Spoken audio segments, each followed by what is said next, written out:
Golden State Media Concepts Baseball Podcast. We cover everything Major League from spring training to the World Series. We've got your favorite club covered from New York to Boston to LA. This is the Golden State Media Concepts Baseball Podcast.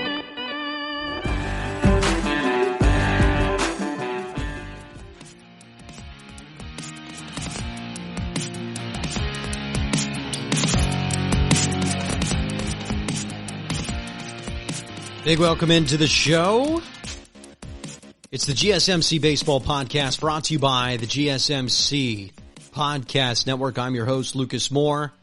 Plenty of baseball news to get into on a Monday, including big signings by the Cincinnati Reds. Well, a big signing that's on top of other signings they've made throughout the offseason, the most busy offseason in Cincinnati Reds history. We'll take a look at the NL Central, how that division looks like, plus a lot of other news to get into throughout the world of baseball. We are running towards spring training, starting to get really exciting, and hopefully we can get this Astros cheating scandal behind us and move on from it. But I would be mistaken, remiss, add in other adjectives, if we did not start the show with the tragic news of yesterday that shocked the sports world, that shocked the world in general, the passing of Oscar-winning NBA MVP, future Hall of Famer, Los Angeles Laker, wonderful father, Kobe Bryant, at the age of 41. I'm sure you've heard the story. Don't need to go through the details. But I wanted to spend the first part of this show today remembering what Kobe Bryant was, who he is, and just discussing this for a little bit because it's important. And so often in sports, we escape things that are going wrong with the world. They don't matter here. I don't have to talk about them here. I don't need to talk impeachment trial or politics or the economy or the stock market here. I don't need to talk about real things here. Just a ball, a bat, runs, victories, losses. Things that matter, yes, but truly, at the end of the day, they don't. Yet, when something like this happens, the real world collides with the sports world in an extremely tragic way, and it saddens us and reminds us of the things that truly matter in life, like our loved ones, our family. If you're a parent, your son or daughter. If you're a son or daughter, your parents, your girlfriend, your boyfriend, your significant other. And I think what happened yesterday reminds us all to hug the ones next to us. Show them that we love them. Remind them how much they are loved, because we never know when it all comes to an end. Because Kobe Bryant, a guy with so much potential in front of him, even though you felt like he already showed all his potential in the sport of basketball, is no longer here with us. And I had never really understood celebrity deaths and why people truly mourned a person they had never met, never talked to, never shaken their hand or hugged them. And I never really understood those and why people grieved those deaths until yesterday. Because my mom always used to tell me a story about when she found out about Princess Diana's death. And how that was the same day she found out she was pregnant with me. And that I would eventually be coming into this world. And on that same day, she tried to inform my grandmother that, I was going to make it into this world, that I was going to be a thing. She was going to be a grandmother. That's what the news was supposed to be. And yet she couldn't get it out because before she could even say anything, they were in tears over the news of Princess Diana's death, a tragic death. And when my mom told me that story, I never really understood it. And I said, really? I thought, isn't your life a little more important than somebody else's? But yesterday, I understood it fully. Because when somebody that has so much impact on so many people that matter to you, so many people that you have watched, so many people that you've grown with, when that person connects us in a way that is undeniable. Crumble up a piece of paper, shoot it at a trash can, and yell, Kobe. When he defines a generation of a sport, when he defines a generation of culture, it hurts. Because it feels like everybody lost a piece of something. And there was no time to prepare for it. There was no story that he's getting sick. There was no age that, well, he's getting old. There was no lead up. There was nothing. This came out of absolutely nowhere, and it came in the middle of what felt like was going to be an amazing next 10 to 15 years of Kobe Bryant. It came in the midst of him producing one of my favorite sports analytics show, Detail. It came in the midst after Dear Basketball and him winning an Oscar. Him and his daughter on TV, and you clearly saw Kobe developing into this man, to this role model, to this person that want to be, this person that slaved away and dedicated himself to a craft and yet was able to let go and move on and transition and become something even more, to define culture. And when something like that was taken away, and I saw the reaction from everybody, and I could feel it. Could really feel it, and it felt like a true loss to me. And I'd finally understood why my mother and my grandmother held each other crying over the death of a person they never knew. Because yesterday, all I could do was just cry. Because it was touching. It was awful. It was tear-jerking. Because it didn't need to happen. Senseless, pointless, tragic. But I want us to remember what Kobe Bryant was. He was a cultural icon. He was a legend, a creative savant, both on the basketball floor and in his life. I mean, you can see the creativity on the court as well as in his creative adventures. You could see it. The way he got off a shot, the way he made it look smooth, the way he could shimmy, shake, spin, and still deliver a jumper without you blocking it. It was the same way in life. He could shimmy, shake, and spin around 5 languages, shimmy, shake, and spin a movie, a script, a detail, right? Those things connected. And Kobe showed us something so special, that the unbelievable dedication to a craft, the unbelievable dedication to an art, the Mamba mentality, the unbelievable focus on achieving something, on driving to be great at it, to getting up every day and working at your craft and not asking for somebody to hand it to you or expecting it to be handed it to you, but working for it and outworking your competition, showing up at the gym 2 hours early, making sure your workout or your grind or whatever you do to get better is somebody else's full day. Your warm-up is their full day. Just outworking people. Just being unbelievably dedicated to something. Showing that is extremely important. But also showing the ability to move on. The ability to let go. The ability to transition. The ability to understand when you failed. And when it's time to move on. And unfortunately, it's time for the world to let go of Kobe Bryant, taken from us far too soon.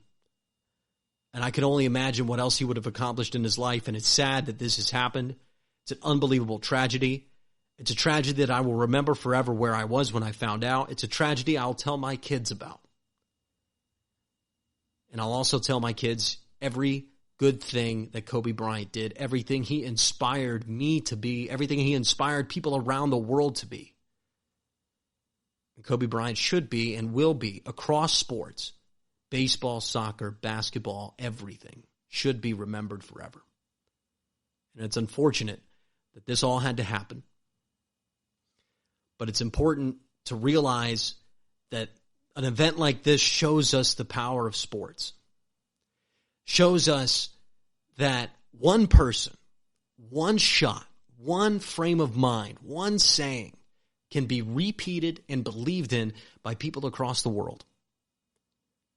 That one game can be seen by millions, by hundreds and thousands of fathers and sons and mothers and daughters and people can connect over those moments. And not only do they remember watching Kobe, but they remember watching Kobe with their dad. They remember watching Kobe with their brother. They remember watching Kobe and deciding to go out and take a few extra shots. Or they remember Kobe talking about his dedication at work and deciding to get up a little early that morning and do a little extra prep work for broadcasters.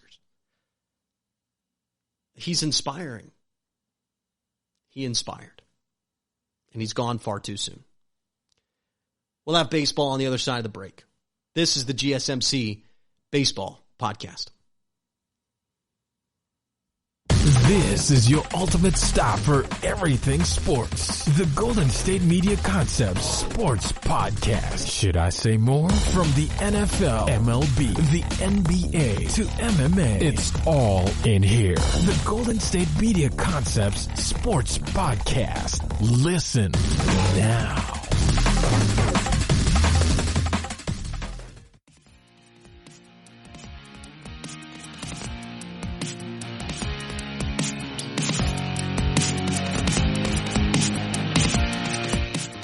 GSMC Baseball Podcast. Sad but necessary start to our show today. Kobe Bryant, dead at the age of 41. May he rest in peace. And to his family, the unbelievable loss of their 13-year-old daughter as well. And my heart and thoughts and prayers go out to everybody that was involved in that horrific accident. And it makes us sick, makes me not want to do things like this podcast. It makes me want to just kind of lay down and reflect. And it's been tough. And I've never had a celebrity death affect me like this. But Kobe to me and to so many people and so many of my friends and so many of the athletes I've looked up to was so much more than a celebrity and so much more than a basketball player that he deserved 10 minutes at the start of our show. And I'm glad that we were able to go through it. And I'm glad we were able to talk about Kobe Bryant. Big news came down today. The Cincinnati Reds have made their largest free agent signing ever, tied with a free agent signing they made this offseason already. They signed Mike Moustakas to a 4-year, $64 million deal to play infield. Now, Nick Castellanos, the former Chicago Cub, the former Detroit Tiger, is headed to Cincinnati on a 4-year, $64 million deal with a opt-out after the first year. This is a massive move by the Cincinnati Reds, who have been the most active team in the National League Central and arguably the most active team throughout Major League Baseball in the offseason.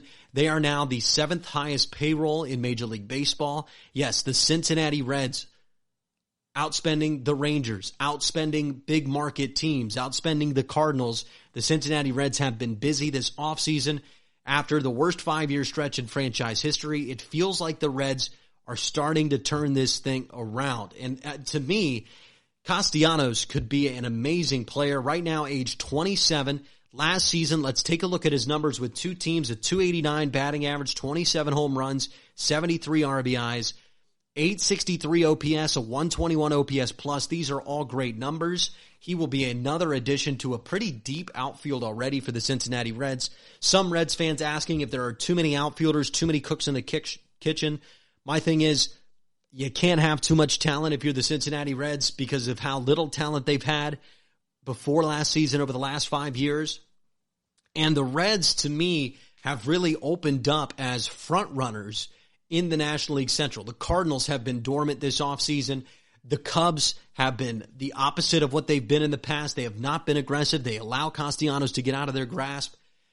The Pirates, to me, are a couple years away. Maybe the Brewers, to me, are going to be the Brewers. Will be 80 to 87 wins. This division feels like the Reds for the taking because they added another bat to the lineup. They'll have a lineup that can deal with injuries. They'll have an outfield that can deal with injuries. And they have a rotation that might be the best in the National League and has an opportunity to be the best in Major League Baseball with Sonny Gray, Trevor Bauer, the young stud Luis Castillo, who has the nastiest changeup I've ever seen in person. And then you've got Wade Miley in that lineup, DeSclafani, who was an opening day starter a couple years ago, a guy that can have a good year, has had a lot of great years, a mid-3 ERA guy, and add in names after names in the rest of the rotation. Need to possibly strengthen the bullpen, and I think the lineup could use one more bat to be a true World Series frontrunner. But in baseball, it's pretty much a crapshoot. When you get into the playoffs, you just want to get there. And to me, the Reds have emerged as the best team in the National League Central on paper. Now, paper, as we've seen many times in baseball, does not a playoff team make. This team will have a lot of things to figure out throughout the season. They'll have to come together as a team. The lineup's going to have to be pressed correctly by manager David Bell for them to end up being the best team in this division. But they're the team that's taken the biggest steps. They're the team that's taken the biggest swings. They are calculated swings.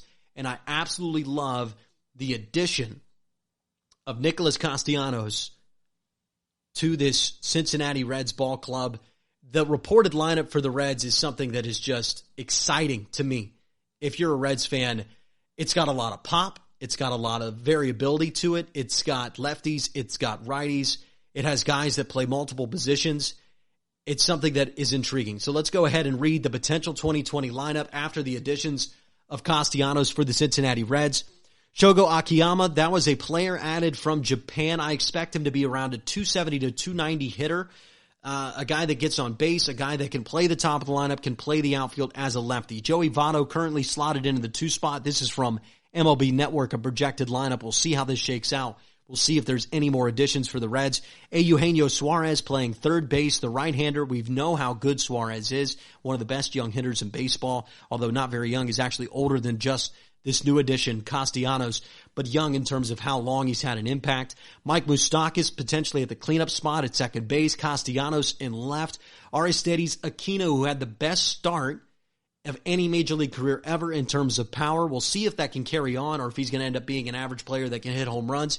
Whatever it is, 6th spot in the lineup for Aquino is a pretty good one. Freddie Galvis at shortstop. Tucker Barnhart, a Gold Glove catcher and a pretty good hitter himself, plus one of the best rotations in baseball. To me, that is 100% a playoff lineup, and to me, that's a lineup that should win the NL Central.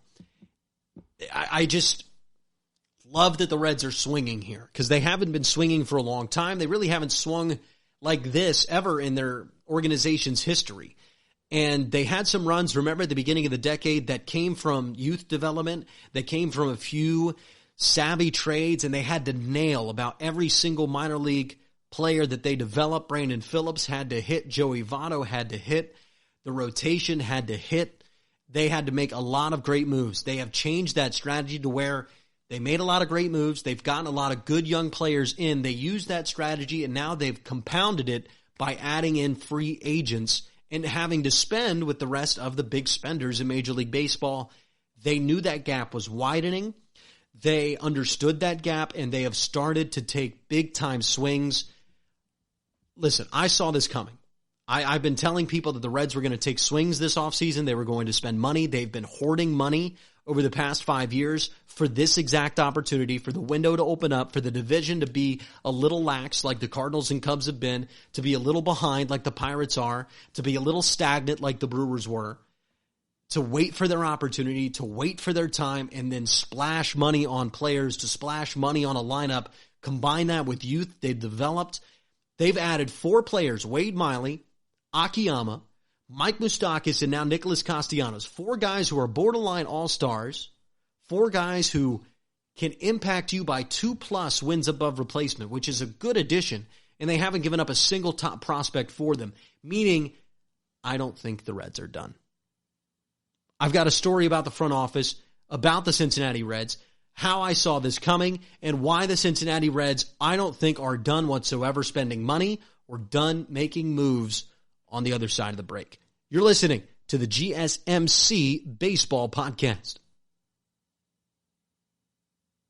Tired of searching the vast jungle of podcasts? Now listen close and hear this out. There's a podcast network that covers just about everything that you've been searching. Hey! The Golden State Media Concepts Podcast Network is here.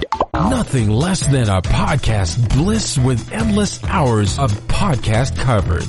more. From news, sports, music, fashion, cooking, entertainment, fantasy, football, and so much more. So stop lurking around and go straight out to the Golden State Media Concepts Podcast Network. Guaranteed to fill that podcast itch.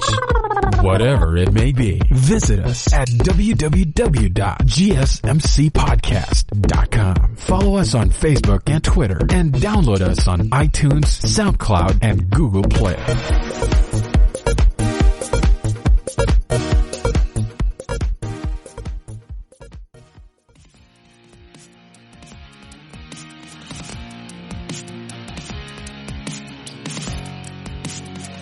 The Cincinnati Reds are leading the Major League Baseball headlines throughout this offseason.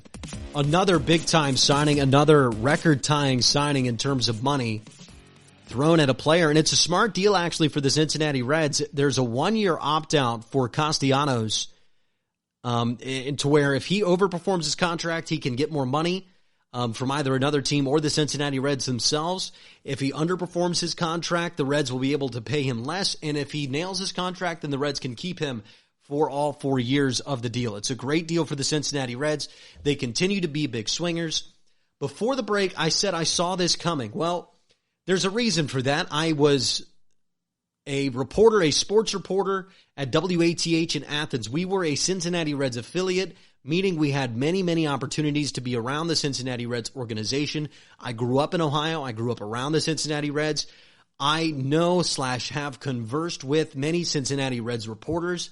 I was tied into the team, tied into the community, and I've actually had conversations with Reds front office people, with people around the Cincinnati Reds organization. And I had this conversation a couple years ago with people in the know, with people who understood what was coming. And they essentially told me that this was happening. They told me that they were hoarding money. They told me that they'd make a move like this. And I kind of believed them because they tried this thing at the beginning of the decade where they really developed the youth. They developed it through 2008, 2009. They hired Dusty Baker. Baker figures it out. They make the playoffs in 2010, fall off in 2011, have a big year in 2012, can never find consistency. Keep trying to hit on young players. Doesn't really work. They did not have the money, were not ready to spend the money because throughout the mid-2000s, they had consistently tried to stay competitive, tried to spend money, not full top market money, but not fall to the bottom of the league in payroll either. Well, they changed that strategy. After 2013, they tried to bring in Brian Price to microwave it a bit. Didn't happen. They start unloading contracts. They start getting young players. They start a rebuild. And a lot of teams go through rebuilds. But what's really interesting about the Reds is they made a point to say that they were going to save money.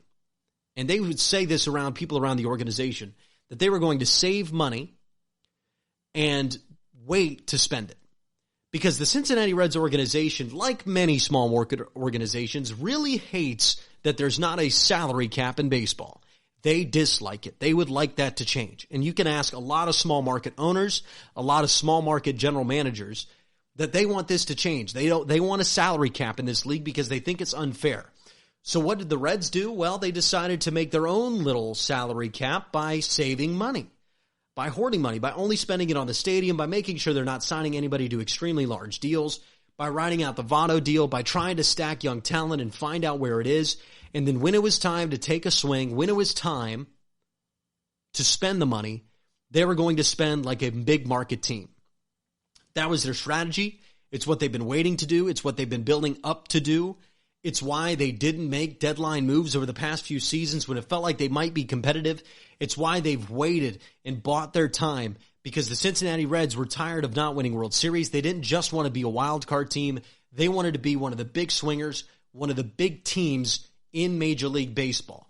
And it was a perfect storm in terms of Cincinnati, to where you get Aquino, who has this great year. You have Luis Castillo, hit. You have Eugenio Suarez, a guy you traded for, hit. You have all these waiver pickups, hit for the Cincinnati Reds. Their analytics department, led by Nick Krall, who I had a chance to meet a couple times, extremely smart analytics guy, general manager of the Reds, and Dick Williams, a guy who's really good at negotiations, a guy who's great at delegating. They've been formulating this plan for the past couple years, and now it is here. It is time. and they aren't done. Because they're at about $150 million payroll for this year, and I'm sure they'd be fine with spending about $190 million. I'm sure they've stacked up enough cash. They've saved money. They've understood where to put their money. They're ready to take a swing. They have competition in FC Cincinnati, the new highly popular Major League Soccer team in Cincinnati. They know the Bengals are about to get Joe Burrow. They could be relevant again and be competitive in the city in terms of fans. Not that they don't want FC Cincinnati or the Bengals to be successful, but they know that when the Reds are good, when the Reds are popular, they dominate Cincinnati. And it's because of the 70s. It's because of the Big Red Machine. It's because of this historic and incredible past that the Cincinnati Reds have. And they were ready to take the swing, and now they are swinging. And I don't think they're done. I really don't. I think that they want to spend even more money. I think they'll add another reliever. I think they'll save room to add another big contract at the deadline.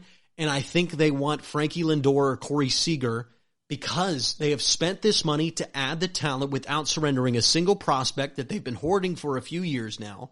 They have all the prospects they want. They certainly have the capital to get Francisco Lindor. They certainly have the capital to get Corey Seager, guys who performed at MVP levels throughout their career. And if they get one of those guys, they're World Series contenders. Because if you insert Frankie Lindor in place of Freddie Galvis, who's a pretty good player, you put an MVP hitter in the middle of this lineup, an MVP defender at shortstop in the middle of this lineup, it's going to be a special season in Cincinnati. They're ready to swing. This has been in the works for a long time in Cincinnati. They have been hoarding this money. They've been making sure they have enough money to execute a season like this, to execute an off season like this. And they're giving these guys multi-year deals. And they feel like that they can springboard last season's mediocre year where they spent some money, where they were interesting, they had some talent, they found some young pieces, and now they're just going to start spending and spending and spending.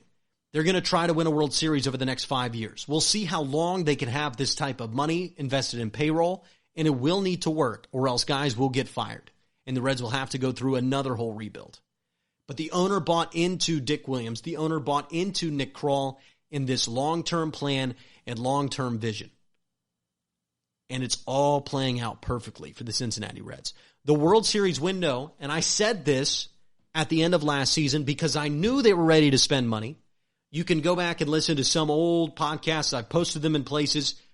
I said the World Series window was open. Why? Because there was enough young talent on the team that if it's supplemented by an aggressive Reds in free agency, they can certainly make the playoffs. And in baseball, your World Series window is open if you can make the playoffs. About the only sport in the world you can say that. Because in football, you're not ready to win the Super Bowl if you can make the wild card.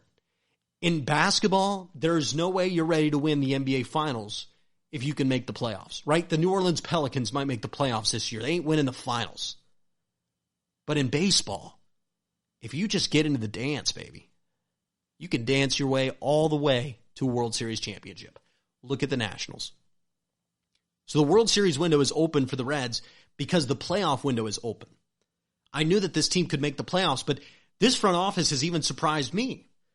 They have already hit the max amount of money I thought they were going to spend, and they will spend more, either at the deadline or before spring training, by acquiring another contract, by acquiring another big piece, another piece to this infield, another piece to the bullpen. They're not done. They will be super aggressive. They want a World Series in Cincinnati over the next 5 years, probably over the next 3 years. And I think the window is certainly open. And I hope they can hold on to Hunter Green and some of these elite level prospects at the lower level, because I think those players can supplement these large contracts once they start to run out, once the Reds have to kind of watch their own money and budget again after a little bit of success. But if there's an opportunity to get Frankie Lindor and they can take that swing and they can take that chance, I think they're ready to do it. They're ready to spend the money. They're ready to be competitive. It's exciting stuff for Cincinnati Reds fans and for people around the Cincinnati Reds and this now, frankly, highly exciting team in the National League Central. It's just hard to imagine another team in the Central being better than the Reds. But this is baseball, super hard to predict. All these signings could go horribly wrong for the Reds, but they aren't done. They will continue to be aggressive. And for people in Cincinnati, and I can tell you this firsthand, they are ecstatic about it. And they are filled with hope for the first time in a very, very long time. So it's exciting stuff coming in Cincinnati. We'll go ahead and take a break. You're listening to the GSMC Baseball Podcast. Want to know the latest in soccer? Then listen to the Golden State Media Concepts Soccer Podcast. From MLS, the World Cup, and the Premier League, we've got you covered. The latest updates, the hottest matches, and news on the league's top players. It's the Golden State Media Concepts Soccer Podcast. David Beckham scores the goal to take England all the way to the World Cup finals. Listen now.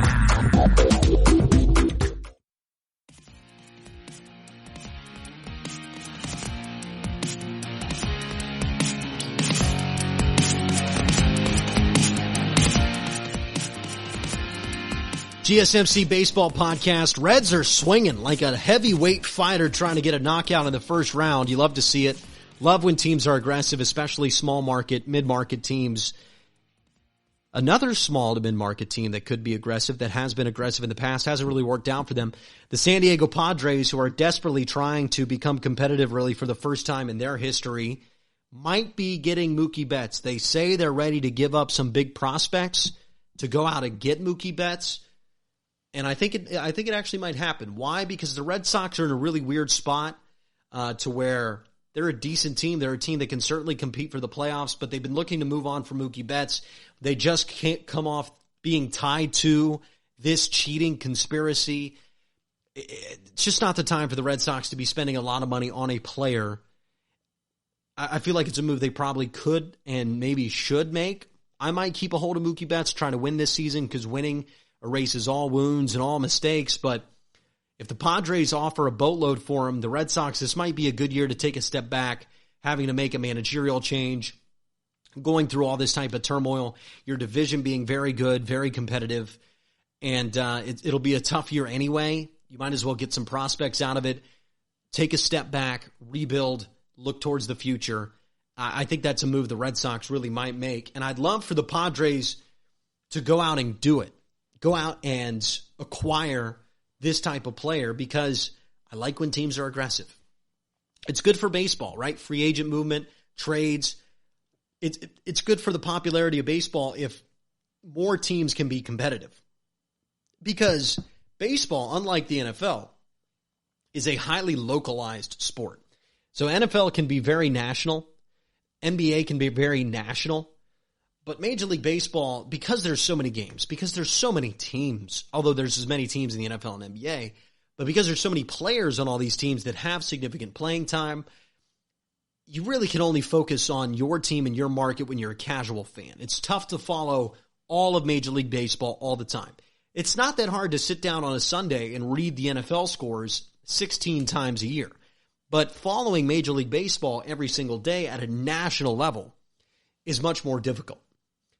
But following your team that you grew up going to the ballpark with your dad, like many people in San Diego did, following your city, the team that's playing right down the street from you, is super American, super localized, super important, still super connective to baseball. And if you look at the ratings in terms of local baseball markets, they are absolutely fine. If you look at ballpark attendance, it's down in some places, but when teams are great, ballparks are full, ballparks are excited, ballparks are bubbling, the playoffs are still thrilling. People still want their team to win the World Series. There really is an apathy for your team in your city. It's becoming a hyper-localized sport, which is fine. It can be highly popular that way. But for the health of the whole league, when you become hyper-local, you need to make sure that a lot of teams stay competitive on occasion. Right? The Padres can't be bad for 20 years. The Mariners, it's really tough for them because the city of Seattle wants to latch onto this team, but they haven't made the playoffs in almost 30 years.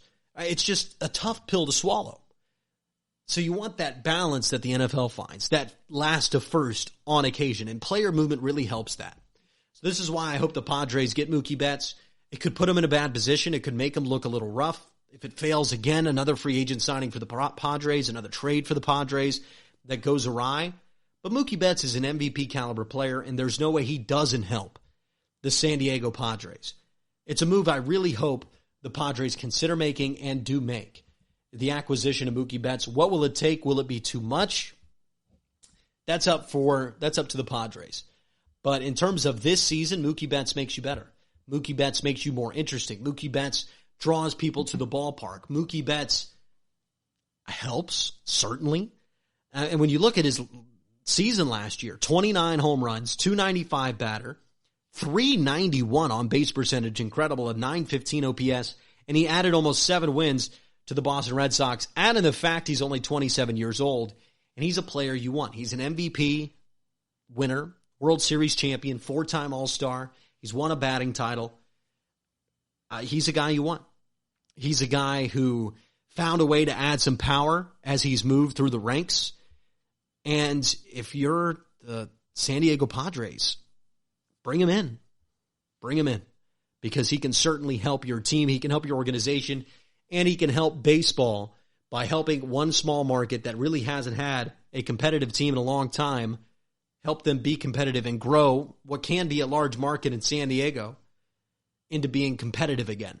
And I think that's really important for baseball, that they figure out how to get the parity back in the game. And free agent movement, trades, small markets getting big players can certainly help. And that's why the moves by the Reds and potentially by the Padres are big news in the world of baseball, positive news in the world of baseball. Interesting news came out today in the world of baseball.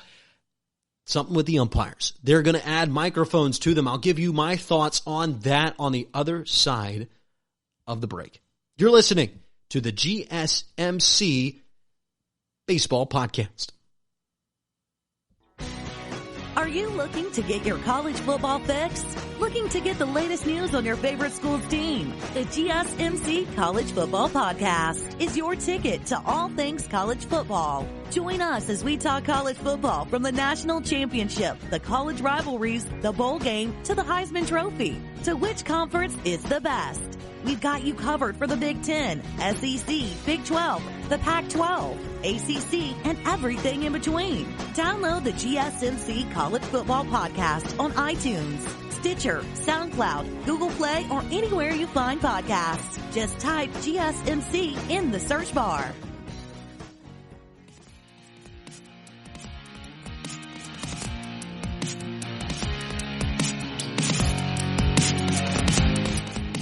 Give us a follow on Twitter at GSMC_baseball. Rate, review, subscribe, all those fantastic things to the GSMC Baseball Podcast. Big welcome back into the show. I'm your host, Lukas Moore. Padres potentially getting Mookie Betts. Reds getting Castellanos. Big day in Major League Baseball. But an even bigger day because we have a technology advancement, not the Astros figuring out another way to steal signs. Good thing that's not happening. I would hate to hear another story about cheating in Major League Baseball.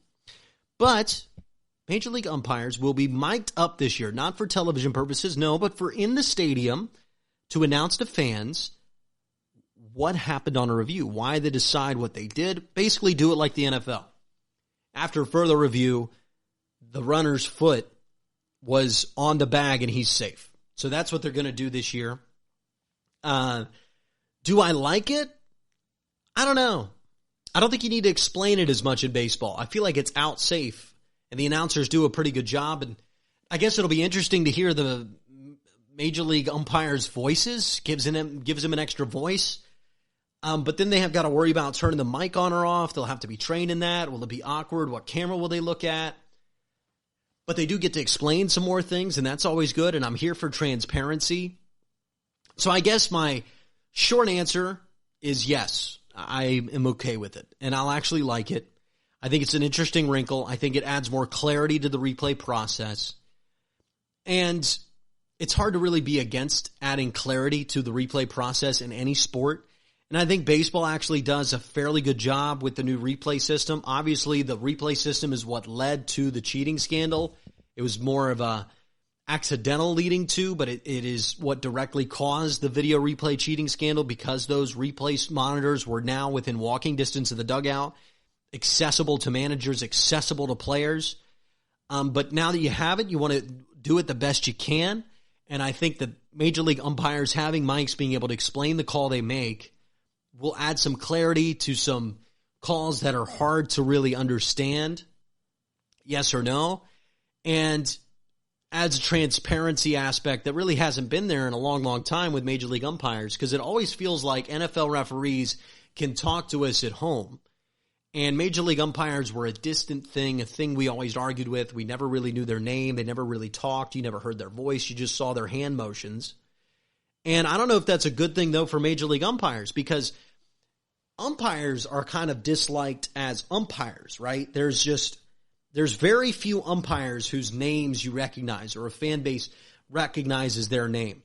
I know Angel Hernandez made some headlines for his bad calls on Joey Votto this year, which when you look at MLB Stat Track and the pitches he struck out Joey Votto on, it's actually very clear that he struck out Joey Votto on pitches outside of the zone more than any other player because of past arguments he's had with Joey Votto. But I think it's bad for Major League umpires because there will be more names known, because it gives an excuse for the broadcast when the guy is talking to put his name back up there or mention his name again because he spoke. And it'll put a little more attention on the umpires, maybe add a little more pressure. Don't know if that's a good thing, but it also adds transparency for the fans, adds transparency for the viewers at home, and it gives the umpires a chance to elaborate and explain, which it's hard to say that that's a bad thing for the game, that there's more transparency, that more things are explained from the officials on the field. They're also going to try out robot umpires. We'll see how that works. Baseball is probably the easiest game to officiate with robots. Strikes and balls are pretty clear. I'm not really in favor of robot umps because I think that it's part of the game. And this is me as a baseball purist, a guy who played, a guy who's been around a lot of guys who played, understanding all the nuances that go into getting a strike call. Your reaction on the mound as a pitcher, your framing as the catcher, where you stand as the catcher, how you communicate with the umpire. Getting a strike call is an art form, right? Getting the corner is an art form in baseball. And it would kind of be a shame to see that fade away. But I also understand those who aren't necessarily that delved into the tradition of baseball and saying, well, the umpire, the robot ump will get the call right 1,000% of the time. And it's going to be really hard to argue, and it'll clean up that portion of the game where everybody's complaining about balls and strikes. I mean, from Little League to the major leagues, balls and strikes. Nobody thinks the umpire's got a good strike zone. No umpire on planet Earth is good at calling balls and strikes. Well, one, because it's really difficult. Two, because people see things differently. It's tough to really see whether a pitch is inside or outside, especially in the stadium if you're sitting down the first base line. It's hard to tell balls or strikes. The ball's moving at 95 miles per hour. You're almost 200 yards away, and it's a tiny little white dot. So we understand why so many people argue balls and strikes, and it would really clean up that argument portion of it, although I'm a fan of it almost. And getting strike calls is also a challenge of the manager. I've had an opportunity to manage teams in the past, manage youth teams, and having a pleasant conversation with the umpire before the game, knowing their name, them knowing yours, it's a part of the game. Why? Because when I did that and there was a call just off the outside corner, we might get it. We might get that little strike call, right? Oh, well, or he's close, or you can communicate better with the umpire. And it's not that it's cheating. It's that it's some sort of gamesmanship. It's talking to people and getting them somewhat on your side so that when things are close, maybe their brain goes to your way instead of the opponent's. I think that's gamesmanship. I think that's part of being a manager. I think that's a part of baseball.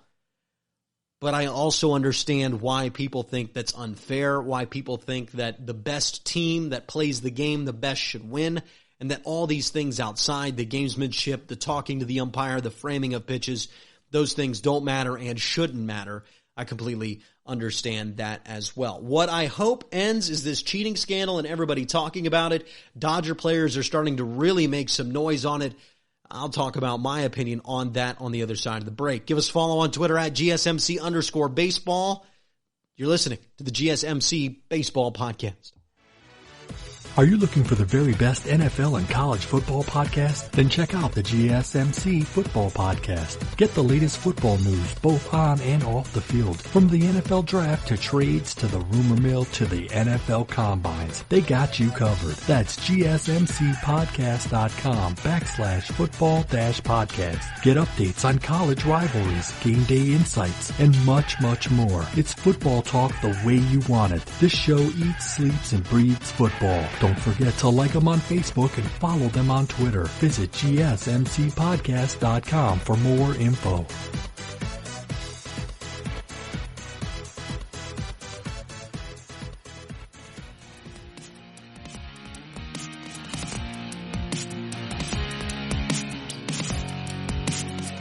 GSMC Baseball Podcast, final segment of the show. Big welcome in. Just talked umpires, robot umpires.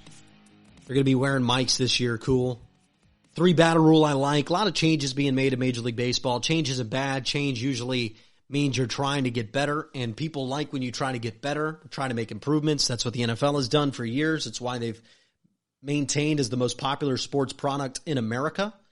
And I'm glad that Major League Baseball is trying things and trying to make changes. I think it'll be good for the health of the game. What is not good, however, for the health of the game is us constantly talking about this cheating scandal. As Dodgers players have come out time and time again, and I've heard a bunch of quotes over the last couple days about how the Dodgers feel cheated, about how the commissioner's report proves that the Astros were cheating, people wanting a 2017 title stripped from the Astros and given to the Los Angeles Dodgers. And frankly, I am sick and tired of it. It happened. The punishments were laid out. There will be more punishments to come for Alex Cora and possibly the Boston Red Sox. It is what it is. It happened. And anybody that's familiar with baseball understands that, yes, sign stealing matters. Certainly, it gives you an advantage to know what pitch is coming. But at the end of the day, you have to hit the pitch. At the end of the day, you can guess pitches and know what's coming. At the end of the day, their system for getting signs in was nowhere near perfect. And everybody coming out, specifically players in Major League Baseball, saying they feel cheated, saying they want a title back, saying they want a team to give up their rings. Any quote like that is ridiculous because the Astros did just the same amount of work to get to the point where they were. Right? They still went to the gym. They still worked in the batting cage. They worked on their hand-eye coordination. Bregman still made a diving play. Altuve still had to slap a ball down a line. All these things had to happen. They still had to pitch to you. All these things had to happen for them to win a World Series. And really my thing I want to say to the Los Angeles Dodgers is you got beat, okay? And the fact that you're tying in these statements that you had a knowledge or an idea that the Astros were stealing signs using technology, that you had an idea and you were warned about it going in there, and you're still using it as an excuse that you lost, is unbelievable to me. Like, if you know it's happening, if you know a team is stealing your signs, then change them. Adjust. Understand that they might be cheating and adjust. And I'm sure they tried to adjust. And I'm honestly, frankly, almost 1,000% sure. Obviously, I can't be sure. I wasn't in the dugout, and nobody will ever know the 100% truth here. But I'm pretty sure the Dodgers probably did change their signs. I'm pretty sure the Astros did not know what every pitch was that came. I'm pretty sure that Clayton Kershaw has a history of getting hit and hit hard in the playoffs by more than just the Houston Astros. So Dodgers fans and supporters and players that want to come out and say that Kershaw wouldn't have been slapped around in this series, which he was, if the Astros weren't stealing signs, is ridiculous because I've seen other teams hit Clayton Kershaw. I've seen the Dodgers fall short in the playoffs time and time again. And why didn't you hit better either? Right? You still have to hit better. It's the same thing as if when you blame an official, right? So remember when the Saints were in the NFC Championship game, there was a collision. It was a clear pass interference, should have been given to them. Saints could have had an easy field goal, won the game, right? Well, that is about as close as you can get to an official deciding the result of a game. But here's the bottom line. The Saints could have done better throughout the game up until that moment. The Saints then had overtime to win the game and couldn't do it. There were so many moments, so many tackles, so many runs that the game could have changed. And the same happens in baseball. And this cheating scandal is, to me, a significant violation of the rules. But it is not a significant game changer. I really don't think that this cheating by the Houston Astros made them a significantly better team. I honestly don't think it swung any series. Like, I just refuse to believe that, because you still have to hit the pitch, and you still have to pitch to the other team, and you still have to go out there and field. Even if it gives you a 1% advantage, there's still 99% of the game that you have to play. And you can come to me, well, pro sports is about the smallest of margins, and any smallest of margins matters. Yes, but there's a lot of big margins that the Dodgers didn't execute in that World Series that they should have done better. They should have been more prepared. They should have been more clutch. They could have won. And if you know that the other team was cheating, you could have done things to prevent that from happening. And I'm sure you did. And I'm sure that when you go through everything, the Astros, frankly, probably didn't get a lot of sign stealing done in that series, because their method was imperfect. Their method was difficult to pull off. Their method maybe gave them a minute advantage, but their real advantage was in their scouting department. Their real advantage was in their legal means of stealing signs. Their real advantage was in their legal means of analyzing their team and their lineup and how to play and how to shift. That's where their advantage really came from.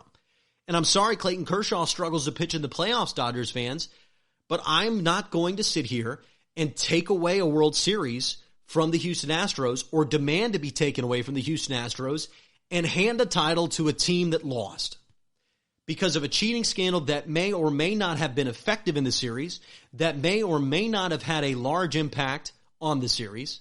There are so many gray area question marks here about this entire thing that, to me, it's a non-story in deciding who won that World Series. It's a story because it's wrong. It's a story because it shouldn't happen. It's a story because we want to get cheating out of the game and get cheating out of sports.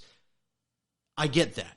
And the punishment for the Astros should be severe. It should be as severe as it was. I think that they should probably find even more money. And I don't want it to happen again. But I'm not going to demand titles are taken away, that results are changed, because anybody that's played sports, especially baseball, understands how difficult it is to execute all the things in the game, and how the smallest of an advantage doesn't necessarily shift an entire series. It just doesn't. So much had to happen in that series. And listen, I've known what pitch is coming before. You start to read the signs, you understand a guy's rhythm, you know it's a curveball. You sit on a curveball. You still have to hit the curveball to right field. You still have to take it out. It's difficult. Especially Clayton Kershaw's 12-6. It's not easy to hit even when you know it's coming. Aroldis Chapman's fastball, not easy to hit even when you know it's coming. It's the bottom line, there's so much more to winning baseball games than knowing what's coming. It's just ridiculous to me that the Dodgers are trying to regain reputation and say, well, we should have won the World Series. We should hang a banner. No. It's just not how this thing works to me. Baseball to me is so much more complex and complicated than stealing signs. It was a small advantage that should not be done. It's a major cheating violation. It was wrong what was done by the Houston Astros. But Los Angeles, I'm not sorry that you lost, because you lost the game for numerous other reasons outside of just sign stealing. I just think that there needs to be some self-reflection here, right? And just, they didn't change the scoreboard somehow or rip off 40 seconds off the clock. There's none of that. You still had to play the game. You still had to hit them. Hit better. I just don't know what to tell you. Hit better. Just tough. And the reason it's starting to get frustrating for me is because we have a baseball season coming up. And this is a beautiful game, a game that was America's pastime that's now fallen off to football in many people's eyes. It's a game that can be very popular and very extreme, and guys just need to get over it and move forward. And I hope that the quotes stop. I hope that it stops getting brought up because the punishment has been levied. The results have been made. There have been numerous other cheating scandals like this throughout the history of baseball. We're not taking Gaylord Perry out of the Hall of Fame because he threw a spitball, right? We're not stripping titles from teams that had steroid users on them. So just get over it and move on. And that's what I hope baseball can do as we move into spring training, because I hope this is the last time I talk about this story on this podcast, because it's over. It was 2017. It was done, and I don't think it affected the result all that much. But that's just my opinion on the matter. Hope you enjoyed today's show. You've been listening to the GSMC Baseball Podcast, brought to you by the GSMC Podcast Network. Please rate this podcast, subscribe on all your favorite podcast platforms, give us a like, follow, all those amazing things. I appreciate you so much for listening. I'm Lukas Moore. We'll see you next time. This has been the GSMC Baseball Podcast.